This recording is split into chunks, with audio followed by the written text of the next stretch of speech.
कि ये जो जीवन है इसको हम कैसे अच्छी प्रकार से जिएं, इस बात को हमें समझना होगा। और मैं आपको एक छोटी सी कहानी के माध्यम से ये बताने का प्रयास करूंगा कि हम जो कुछ भी जीवन में करते हैं उस किए हुए के बाद हमारा उससे बच पाना मुश्किल हो जाता है। एक बार एक राजा ने एक बहुत विशाल भव्य मंदिर बनवाया और उस मंदिर में पुरोहित के रूप में एक व्यक्ति को नियुक्त किया। वो व्यक्ति बहुत विद्वान, सदाचारी, चरित्रवान और एक ब्राह्मण के जो भी गुण होने चाहिए वो सब उसमें मौजूद थे और बहुत अच्छे प्रकार से उसने उस मंदिर का संचालन करना शुरू कर दिया। वर्ष बीतते गए, राजा के यहाँ एक पुत्र का जन्म हुआ। उसी विप्र ने सारे संस्कार आदि कराए। समय बीतता गया, धीरे धीरे वो राजकुमार युवक हो गया और उसके विवाह का समय आ गया। राजा ने उन्हीं से परामर्श करके एक अच्छी सुशील राजकुमारी उस राजकुमार के लिए ढूंढी और उसका विवाह कर दिया। जब विवाह हो गया तो वो राजकुमार और राजकुमारी सो रहे थे। किसी कारण से राजकुमारी की नींद खुल गई और उसे नींद नहीं आ रही थी, तो वो वहीं अपने महल में टहलने लगी। टहलते हुए उसने देखा कि उसका जो बेड था, बिस्तर था, उसके नीचे कुछ चमक रहा है। उसने कौतूहलवश वो वस्तु उठाई, देखा तो हीरों से जड़ी हुई बहुत सुंदर एक तलवार थी, चमचमाती हुई। और वो तलवार इतनी तीखी थी, उसकी धार इतनी तेज थी कि उसको देख करके वो राजकुमारी थोड़ी सी डर गई और उस डर में वो तलवार उसके हाथ से छूट गई और परिणाम ये हुआ कि वो राजकुमार के गर्दन पर गिरी और राजकुमार वहीं पर उसका गला कट गया। राजकुमार मारा गया। राजकुमार मारा गया। सुबह हल्ला मच गया। राजा साहब ने कहा, बेटा तुमने ये क्या कर दिया? बोले, जी मैंने नहीं मारा। घबराहट में उसने मना कर दिया कि इसको मैंने नहीं मारा है। किसने मारा? बोले, जिसने मारा वो मंदिर की तरफ भागा। अब राजा साहब ने तुरंत सिपाही दौड़ा दिए मंदिर की तरफ। वहां सुबह सुबह का समय था, पंडित जी अपना ये इत्यादि कर्म कर रहे थे, पूजा पाठ कर रहे थे। पंडित जी मिल गए, पंडित जी को पकड़ लिया गया। सामान्य घटना नहीं थी, गंभीर घटना थी, बड़ी घटना थी, सुनवाई होनी नहीं थी। फिर भी राजा ने कहा कि इसने इतने वर्षों में आज तक कोई गलत काम नहीं किया है, तो इससे पूछा जाना चाहिए। उन्होंने पूछा, आपने राजकुमार को क्यों मारा? उन्होंने कहा, जी मैंने राजकुमार को नहीं मारा। बोले, आपके अतिरिक्त तो यहाँ और कोई दिखाई नहीं देता और आप भी जानते हैं चश्मदीद जो गवाह होता है उसकी गवाही पक्की मानी जाती है। तो जिस दिन राजकुमारी ने ये बात कह दी उसी दिन बात वो पक्की हो गई कि मंदिर की तरफ भागा है और मंदिर की तरफ और कोई मिला नहीं। तो फिर भी राजा ने थोड़ी नरमी बरतते हुए कहा कि इस ब्राह्मण को मारता तो मैं नहीं हूं, ब्रह्म हत्या का पाप तो मैं नहीं लूंगा, लेकिन फिर भी जिस हाथ से इसने राजकुमार का गला काटा है उस हाथ को कटवा दिया जाए और उस ब्राह्मण के हाथ को कटवा दिया गया।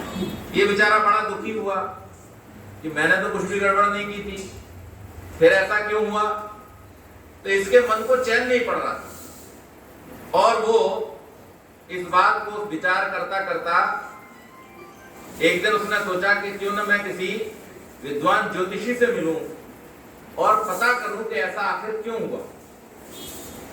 वो वहां गया, काशी के ज्योतिषी के घर पहुंचा और ज्योतिषी के घर पहुंच करके उसने पूछा कि पंडित जी हैं क्या? तो अंदर से पंडितानी ने 20 गालियां सुना दी। अब उसने कहा, ये तो बड़ा विचित्र स्थिति है, पंडित जी का तो मैं इतनी प्रशस्ति सुनकर के आया था, विद्वान आदमी है, विश्वविख्यात हैं, और उसके बावजूद इनकी पत्नी गालियां दे रही। फिर भी उसने कहा, क्या काम है? ये बोले, पंडित जी से मिलना, चाहो बैठ जाओ। बिठा लिया इनको, जितनी देर तक पंडित जी नहीं आए थे उतनी देर तक गालियां देती रही पंडित जी को। और फिर जब पंडित जी आ गए तो पंडित जी को आते ही गालियों से फिर स्वागत कर दिया। अभी जैसे हमारी माता जी ने कहा था ना, बहन जी आई हैं बहुत दिनों बाद तो उनका स्वागत कीजिए। उसने किससे स्वागत किया? उसने स्वागत किया गालियों से। यहाँ तो हमने अच्छे शब्दों से स्वागत किया। तो जब गालियों से स्वागत हुआ तो अपना प्रश्न तो भूल गए ये पंडित जी, और उनको प्रणाम आदि करके पूछने लगे, पंडित जी आप बताओ ये क्या चक्कर है, ये आपकी पत्नी आपको क्यों गाली देती है? तो बोले ये मेरी पत्नी मुझे गाली नहीं देती है। तो फिर कौन देता है? बोले मेरा कर्म मुझे गाली देता है। बोले ऐसा क्या कर्म किया आपने जिसके कारण ऐसी पत्नी मिली आपको?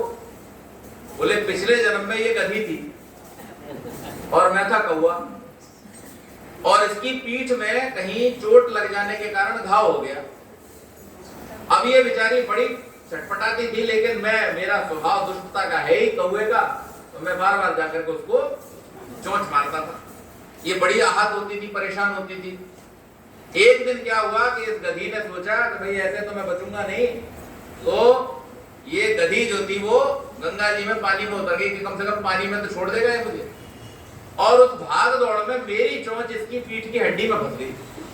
अब मैंने बड़ी कोशिश की कि पीठ ये चोंच मेरी निकल जाए, लेकिन नहीं निकली। और गधी दर्द के कारण गंगा में उतरती गई और परिणाम स्वरूप हम दोनों डूब के मर गए। और इस जन्म में ये मेरी पत्नी और मैं इसका पति बन गए। अब ये पिछला पूरा हिसाब मुझसे कर रही थी, ये मुझे गाली नहीं देती, ये मेरा कर्म है। बोले महाराज लगे हाथ, अब मेरा भी बता दो। मैं भी इसी कारण से आया हूं कि मैंने भी जीवन में कोई पाप नहीं किया, परंतु देखो ये मेरा हाथ काट दिया गया है निरपराध होते हुए भी।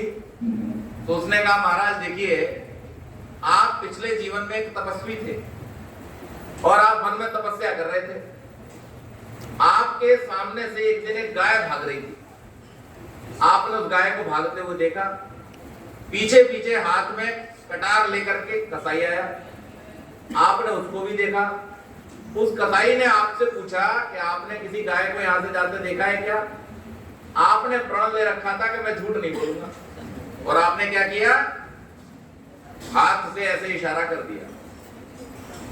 उस हाथ से इशारा कर दिया और उस कसाई ने उस गाय को पकड़ लिया और पकड़ करके उसका गला काट दिया।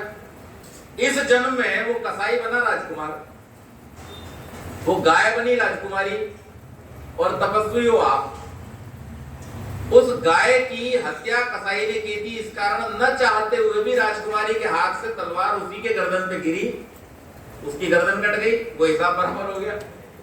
और आपने चूंकि बताया था कि गाय किधर है, और आपके बताने के कारण गाय की हत्या हुई, इसलिए आपका ये हाथ कट, न हाथ जोड़े और अपना अपराध समझते हुए वापस आ गए। उनके मन को शांति मिली।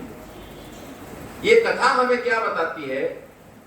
ये कथा हमको ये समझाती है कि हमारा कर्म कितना महत्वपूर्ण है। और इस संसार में एक बहुत बड़ा नियम काम कर रहा है कि अवश्यमेव भोक्तव्यम कृतम कर्म शुभाशुभम। शुभ और अशुभ जैसे भी कर्मों को हम इस संसार में करते हैं, हमें उन कर्मों का फल इस संसार में भोगना ही पड़ेगा, हम उससे बच नहीं सकते।